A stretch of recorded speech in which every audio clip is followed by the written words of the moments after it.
Assalamualaikum. Welcome to SDMES Boys English Medium Primary School. Class 4 Maths. Let's continue our chapter 6 The Young Sailor. इसके आगे वाले video में हमने just इस chapter का इंट्रोडक्शन लिया था. अभी हम इस चैप्टर को कंटिन्यू कर रहे हैं. हमारा वही टॉपिक है कबाड़ी वाली जो किरण है उसके आगे की स्टोरी इस वीडियो में हम देखेंगे. When I was young, my father died in an accident. So my mother worked as a servant in some houses. जब वो यंग थी तो उसके फादर जो है वो एक एक्सीडेंट के अंदर डेथ हो गई उनकी, और उसकी जो मम्मी है, किरण की जो मम्मी, वो उसकी मम्मी सर्वेंट के रूप में हाउसेस में काम करने लगी. जैसे मेड्स वगैरह होती है ना, वैसे वो एज अ सर्वेंट हाउस में काम करने लगी. We had a difficult time. उन्होंने बहुत मुश्किल समय देखा था. I had to leave school after class 8. उसको 8 में ही अपनी स्कूल छोड़ देनी पड़ी थी. I wanted to study more but my mother got me married. वो पढ़ना चाहती थी लेकिन उसकी मम्मी चाहते थे कि उसके मैरिज कर दिए जाए. My husband's family lived in a mud house. His two brothers and his sister did not go to school. अब देखिए उसके हस्बैंड की फैमिली जो है वो उसमें 2 भाई थे और एक बहन थी वो जो स्कूल नहीं जाते थे. He had a tea stall. उनका जो था वो टी स्टॉल था. अब हमें यहाँ पर पूछा गया है find out how much for a cup of T. Ask people and find out the cost of a cup of tea. तो देखें एट अ टी स्टॉल पे कप ऑफ टी का रेट क्या होता है. तो at a tea stall the cost of a cup is ₹3. And at a hotel, तो at a hotel the cost of a cup is ₹10.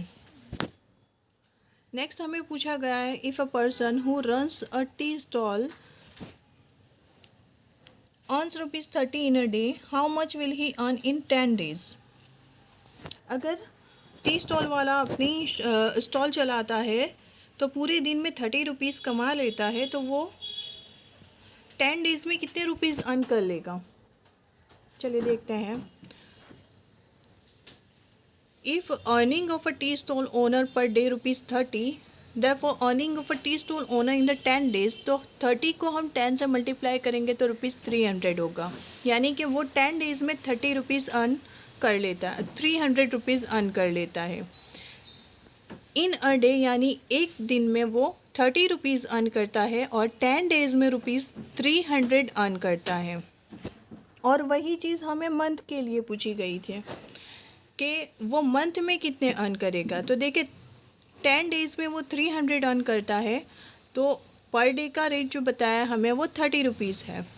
तो ₹30 के हिसाब से हम 30 डेज़ का काउंट करेंगे तो 30 मल्टीप्लाई बाय 30 यानी कि इन अ मंथ वो ₹900 अर्न करेगा. Is it clear students? बेटा आप लोगों को भी ये सारे क्वेश्चन आंसर अपनी नोटबुक में लिखने हैं. अब हम आगे वाली स्टोरी देखते हैं. I thought of starting my own business. मैंने सोचा कि मुझे मेरा खुद का बिजनेस स्टार्ट करना है. I thought I should open a bangle shop और अ टेलर शॉप. वो सोचने लगी मुझे बैंगल्स जो होती है ना उसकी शॉप या फिर टेलर शॉप ओपन करनी चाहिए. But my uncle said that we could earn a lot by opening a junk shop. मेरे अंकल ने सजेशन दिया कि हम ज़्यादा अर्न कर सकते हैं अगर हम जंक शॉप ओपन करें. In 2001, my mother-in-law and I opened a junk shop. 2001 में किरण जो है वो और उसकी मदर इन लॉ दोनों ने मिलकर एक जंक शॉप ओपन की. We took a loan of ₹8,000 for the shop. उन्होंने लोन लिया ₹8,000 का. अब देखिए लोन क्या होता है.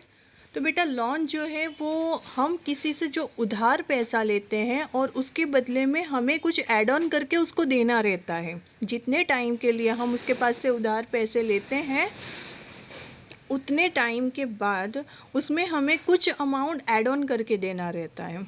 फॉर एग्ज़ाम्पल हम किसी से ₹8,000 ले रहे हैं और उसे कहते हैं कि मैं आपको 10% पे आफ्टर अ 6 मंथ, ये आफ्टर अ ईयर लेते हैं हम। आफ्टर अ ईयर मैं आपको 10% पे ये 8,000 रुपीज़ रिटर्न करूँगा।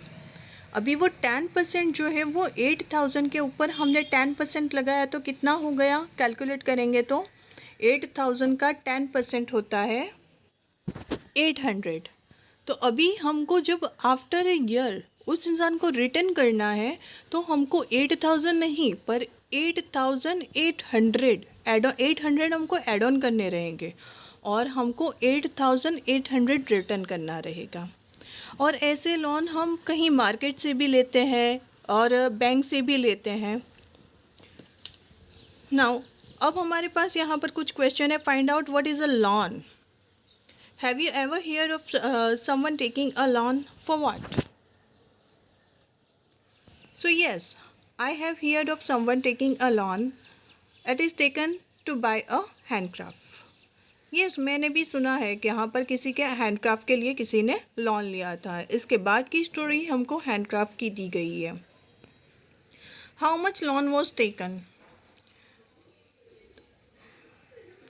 कितने रुपीज़ की लोन ली गई है? तो ₹300 वॉज टेकन एज लोन। यहाँ पर 300 रुपीज़ की लोन ली गई है। How much money was paid back.